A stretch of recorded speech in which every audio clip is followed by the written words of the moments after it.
First of all, the number of factors leading to crises makes it impossible to understand and control each and every of them. It is therefore more viable to study how crises evolve. In order to be able to set up intervention strategies, it is pivotal to know what the consequences of crisis can be. And finally, we have to set up conduct rules and regulations in order to prevent or at least limit crises. Stress testing can help us tackling these three challenges.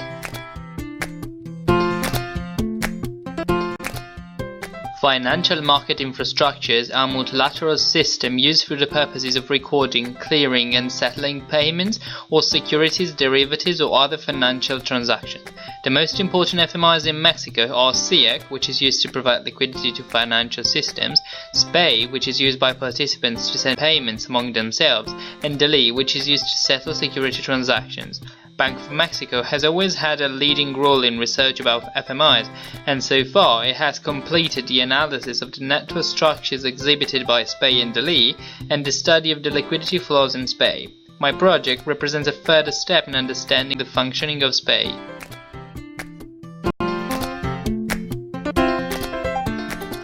Previous studies showed how participants carefully manage the timing of outgoing payments in order to minimize borrowing costs. Furthermore, transactional analysis pointed out that the majority of the participants is capable of reducing the amount borrowed by recycling incoming liquidity. The purpose of stress testing is then to evaluate to which extent the stress liquidity condition jeopardizes this capacity. My project consisted of three phases. First, I simulated the stress scenarios due to the operational failure of each participant, one at a time, and constructed extraordinary liquidity distributions.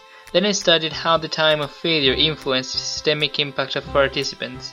Eventually, I constructed a statistical index capable of estimating the systemic impact starting from natural properties.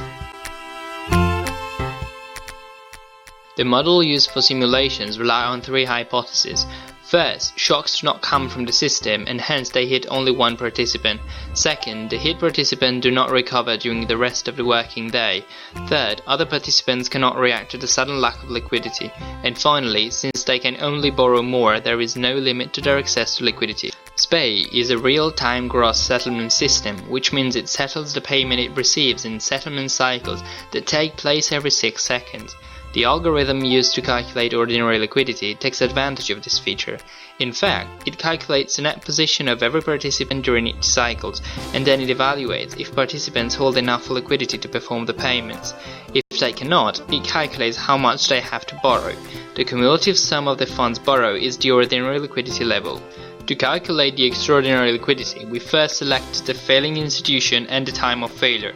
We then set to zero all the payments sent by that participant from that time onwards. Finally, we applied again the same algorithm as before on the new list of transactions. The difference between the new liquidity level and the ordinary one is what we call the extraordinary liquidity.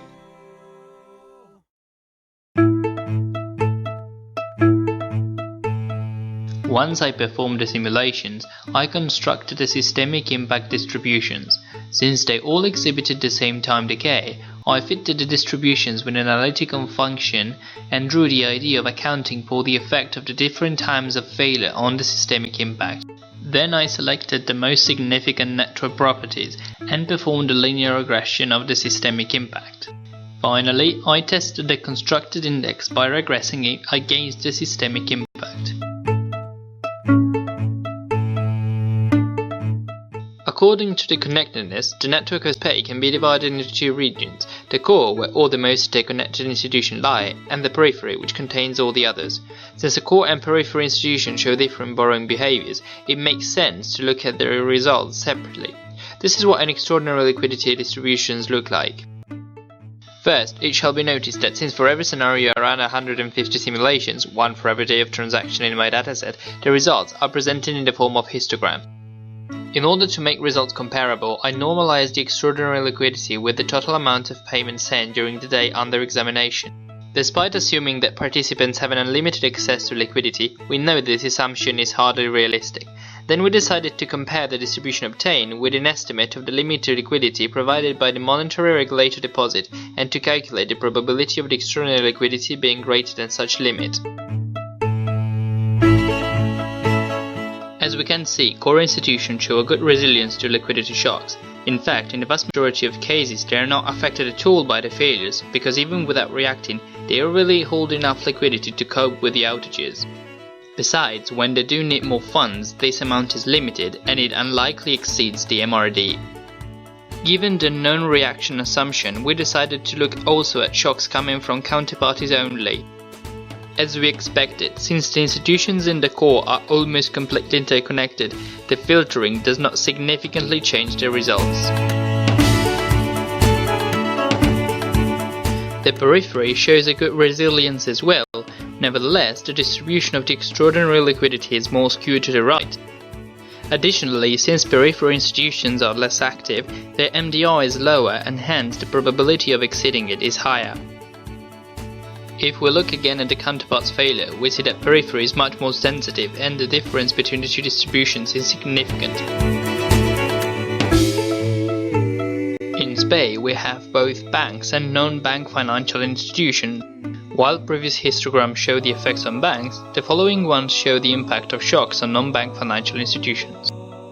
If we look at the general case, non-bank financial institutions seem to behave similarly to banks, but if we look at the failure of counterparts only, non-bank financial institutions prove to be much more vulnerable with extraordinary liquidity that can reach up to 100% of their daily needs. For every participant, we plotted the systemic impact calculated for different failing hours and averaged it over the 150 simulations. We found a peculiar evolution that could be fitted with a logistic curve. The usefulness of this step lies in the fact that knowing few points can lead to the construction of the whole curve. For the statistical index, I selected 5 regressors: sync rank, out degree, out strength, in strength, and a combination of the last two. Since I regressed the whole population of institutions together, I also accounted for fixed effects. The regression of the index against the systemic impact proves that there is a good match between the two, and hence the index can be used as an estimate of the other.